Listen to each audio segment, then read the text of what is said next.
Welcome to Real Comic Book Talk, guys. What's going on? We are here live and in effect and all that good stuff. Today, we got a special guest with us. Today, we have Dark Horus. He is a fellow YouTuber. He is out there in the world.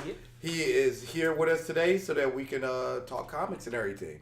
Welcome to the show. Thank you for having me, guys. All right, then. Okay, so today's topic, we are going to be talking about the best comic book director.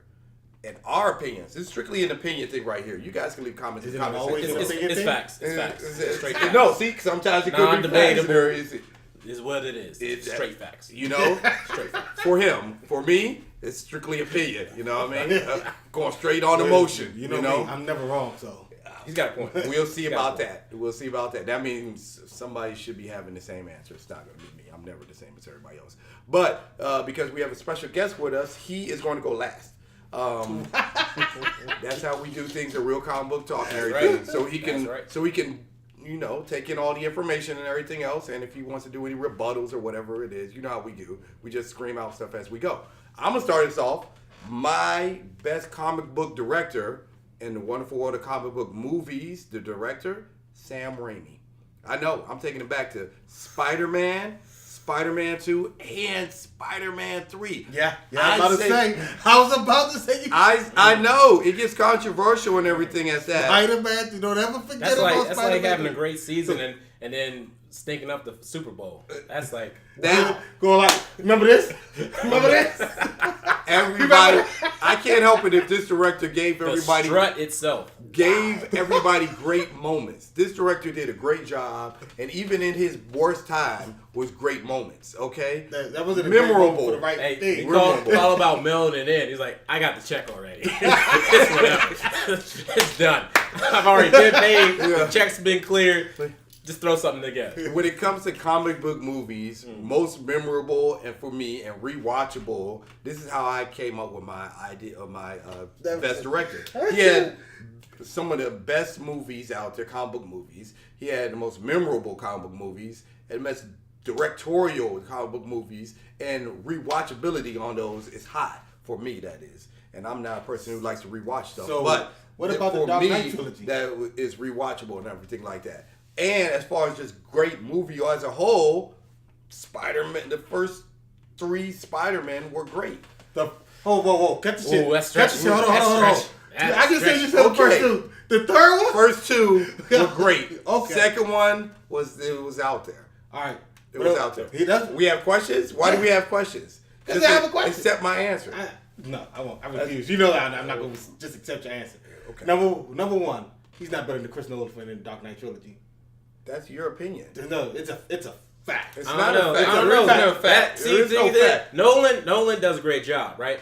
But as a auteur director, which he is, as far as a comic book movie, it's got some stuff in the Dark Knight trilogy, which I love Batman, but Raimi gets you right here. Yes. Get you right here. That's all comic real. He keeps all that. And then let's not break down and forget action the action season. Have you if you go back and watch just to take a point from Batman, or even throughout the history of Batman, the fighting scenes haven't really been done credit since Christopher Nolan's fighting scenes are trash. Exact trash. I'm not denying that. Spider-Man. But as far as directing a movie, Christopher Nolan is amazing. A comic book movie. I get what you're saying. The only reason I don't have his guy up there because of Spider-Man 3. I mean, that's a big if. That's a big if. You went from here to here. No, it wasn't that bad. Yes, it was. It's like Godfather 1 and 2, and then Pineapple Express. What? That's what we did on the third like that. It's like, wow, this is really. You guys are taking it to the extreme. I'm not taking. No, that movie's bad. But that's just strictly their opinion. I'm gonna watch all 3 Thor movies before I watch that again. Anything. Wow. That's my best director. I would too. For a comic book movie, that's my favorite director, best director, all into one right there for me. Now we're going to get to Anthony. Let the people know who you have for a director. All right, so mine's, first of all, you got to at least direct 2 movies to consider be part of my conversation. Oh. So people like Ryan Coogler, who only done 1 comic book movie, or the countless other ones from the MCU that have only done 1, that had some great movies. It's fine. You're not qualified. Scott Snyder, you're a king among men. Don't let nobody tell you differently. Yes. That's your answer? Scott Snyder is my answer. The man has, I consider classics. Most people don't. But his style, action scenes, story, all fantastic. He said Scott Snyder? Not Scott Snyder. He meant to say the Lord and Savior, Zack Snyder. Yes, Lord and Savior, Zack Snyder.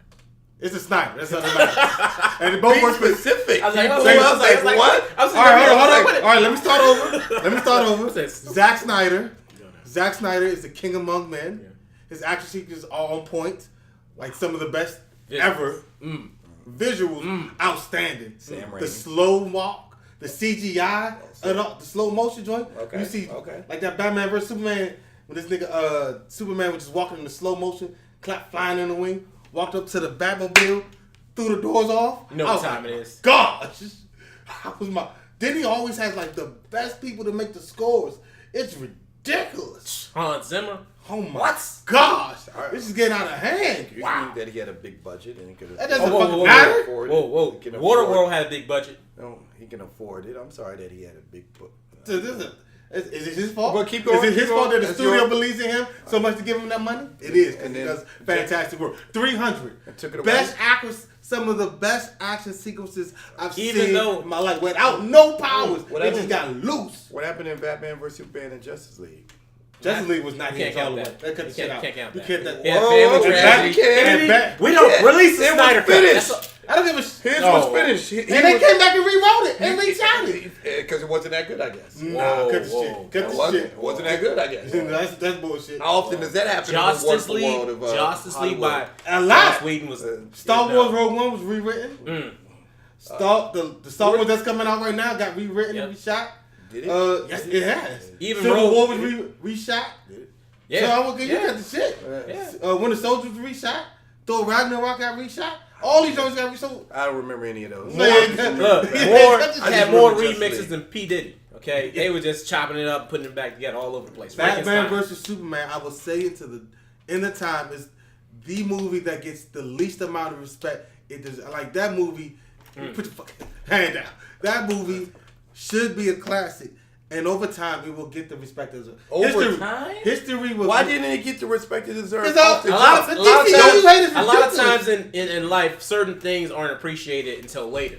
Until later? They become classics. Because not everybody's evolved enough to appreciate it. You know, see, the only thing you gotta remember, right?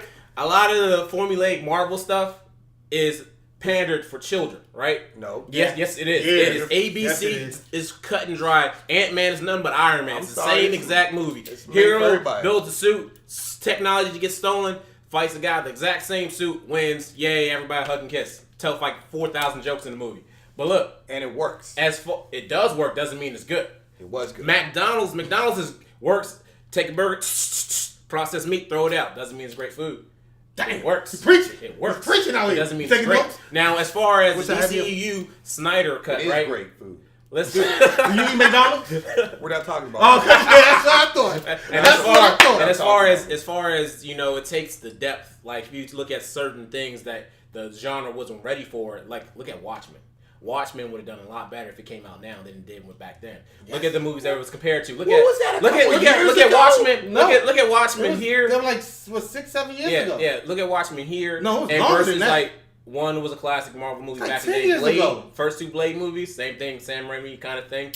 First two were bangers, and then it's like here, just throw the third one out there. Completely different directors for I'm all just saying. But look, actually completely different. Look at the styles. Look at the styles. For every and one look of how them. campy those movies were, and then they weren't really taking them as serious. Besides Blade, look at the Fantastic Four. Blade was ahead of his time. We all know that. Yes. That's what he's saying about Batman vs Superman. Batman vs Superman wasn't ahead of his time. How do you know that? We haven't got to the part where you know what? You're right. We're not there yet. We'll give it at the 10-year reunion. We'll see how people feel. We should do a special screening after 10 years of Batman vs Superman to see how people feel differently. We do. And let's not get started because it's real popular to hate these days, and the DTL hate train is going. No, it is slowing down. It's slowing down, but it was going. The hate train. The hate train. There is no hate. You're a goddamn Marvel was like already like 7, 8, 9 movies in when Man still came out. Say hello to Aquaman. Right. We said it's slowing down. There's love. It's slowing down. Who's hosting the Oscars this year? There's love. love? The huh? MCU. The MCU's whole. We don't know. They haven't officially said. Okay. Has there been an official answer? What company? Kevin Hart. What company owns like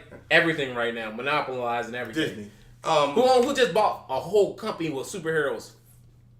All I know is I'm here to talk about directors. Okay, I'm fine. just saying. Yeah, we're here to Okay. start our guest. Zack Snyder. Zack Snyder is the king. Is the best comic book director. Like you said to me earlier. Ever. Oh, didn't you just say to me earlier? What happened? What about Christopher Nolan? What about Nolan? It's a trilogy. Right. He only has the 3. Zack Snyder has multiple ones with better actresses, and the stories is just as fine. So, I'll put this in there. I'll put you in. As far as pacing and story wise, Christopher Nolan is a master at that. Okay, he is a master. Zack Snyder, as far as what he does with visuals, as far as what he does in action, and making you feel like it's a real comic book, he has that. Christopher Nolan knows how to do genre flicks. He does a lot of great things like Inception, Memento, and things like that. Interstellar. Beautiful storytelling. But when it comes down to fight scenes and just big spectacle, not a strong point. Because he's not really invested. He has some good stuff, but he's not really invested. If you go back and watch, what is it, Dark Knight Rises, and you watch when like certain scenes when he's fighting Bane for the first time down in the sewers, or when he's fighting the guards, whatever, when he's trying to free the policeman, it is trash. His fight it is trash. But it's not even about that. Christopher Nolan, I believe, the beginning and middle of his stories are unmatched. Yeah. The ending is always, it feels like you left something. Like it doesn't feel complete. Like you just kind of rush the ending. With most of his movies, but he likes to go miss. Yeah. Well, that's good to hear and everything. None of us have so far have picked Christopher Nolan, nonetheless, but we do acknowledge. Wait, so I we need acknowledge your his official greatness. answer. Official answer, Dark Horus. Who's your director? Oh, that's easy. Zack Snyder. There we go. Okay, first you got. You start off. 67%. So Zack Snyder is in. If you were paying attention and watching this from the beginning, you already saw this coming. As they hinted to this happening anyway. If you give it more time, as far as you looking at what he does with the characters, even if he's trying to take it from ripping it from the page, what he did with Watchmen, even though it's not the greatest story. A lot of times that's not a strong point in stories, but the stuff you see, the action in Sucker Punch, stuff he did in 300, because that's a comic book movie also. And you've got the masterpiece that is Man of Steel, my favorite movie. Guaranteed. Masterpiece. It is. A lot of people get hung up because of Superman and a non-killing thing, but if you look at the way you progress as a character and you see him grow and you see him have more human aspects, it's like, okay, this guy's like a modern guy, he's lost in this world. He doesn't know his way. He's trying to resist everything. You see him as a child. It's like, you know what? I have all this power. I could crush all these guys, but it's not right. And they instill that goodness in him. And he's still in a world where people hate him for just being different, but still he perseveres to stay better than everyone else, even though he doesn't see himself as better. Right? He's just trying Batman versus Superman. He's trying to be good. And then you look at Batman's angle. Batman is traumatized, and he's a dark character, but he still fights for good. And then you have this being come in and destroy so much. Superman was trying to save Zod, and then people always say Man of Steel, he destroys so much stuff. You've got an army of aliens with the same powers as Superman, and they have no mercy. What my baby Feora said, for every human you save, we will kill 1 million more. They have no mercy, and she had hands. Okay, I wish she would come back, but she would tear up Wonder Woman. I love Gal Gadot, but you ain't seen Feora. You just not seen. I don't know. So you just not seen her. Everything he says can be related to Spider-Man 1, 2, and 3. Sam Raimi. Okay. First. Whoa. We'll back that one all the way up. Whoa. Let me tell you. Let me pick apart Sam Raimi. We don't need to pick apart. Let me pick apart. We don't need thing. That's what the comments are for. Kirsten Dunst is the bane of those movies. For you, whiny. I've never hated Mary Jane more in my life than in those movies. It's your opinion. No, it's the internet. It's the truth. So you have access to the internet. You just basically have access to the internet, and you basically put a poll on this. Tell me you don't find Kirsten Dunst annoying in those movies. I was like, if anybody should have died in any Spider-Man movie, it should have been her. Leave in the comment section. In the third one, she was absolutely wrong in every aspect. And not in every aspect. Every aspect she was wrong. And she complained about her being wrong. You guys can leave comments in the comment section below. You heard the question. How do you feel about Kristen Dunst as Mary Jane in the Spider-Man movies? You also heard each one of, the same thing over again with it's called being right. But you guys let us know you heard our opinions and everything who we just each selected as a director of a comic book movie. If you have anything to say about that, please leave it in the comment section. Who you think is the best comic book director in the modern movie world right now? You can pick from all the way back to Blade, or if you want to even go back to the 1970s, Doctor Strange or Swamp Thing. By all means, give us a good explanation why you picked that person. There should be no explanation. Obscure movie, Constantine, Keanu Reeves. There you go. That was actually a really good movie and everything. Give us a good explanation who you think is the best superhero director. You want to go animated movies? Comic book movie director. Animated movies also. We gave you ours. Give us yours. Thanks for watching Real Comic Book Talk. If you like what you see, hit the like button. If you love what you see, hit the subscribe button. And hit the bell for notifications. Thank you to our special guest, Dark Horus. You'll be seeing him again. Till next time, guys. We're out. Deuces. Snyder Cut. Yeah. We in the club, we partying. Yeah. How much ice you got? I don't know. Get it, all this man. I cannot miss like I am the ace. Electrocute you, then leave you with aftershock. Getting angry, then I turn to Incredible Hulk. Bite and bog, chop it down like you wanted.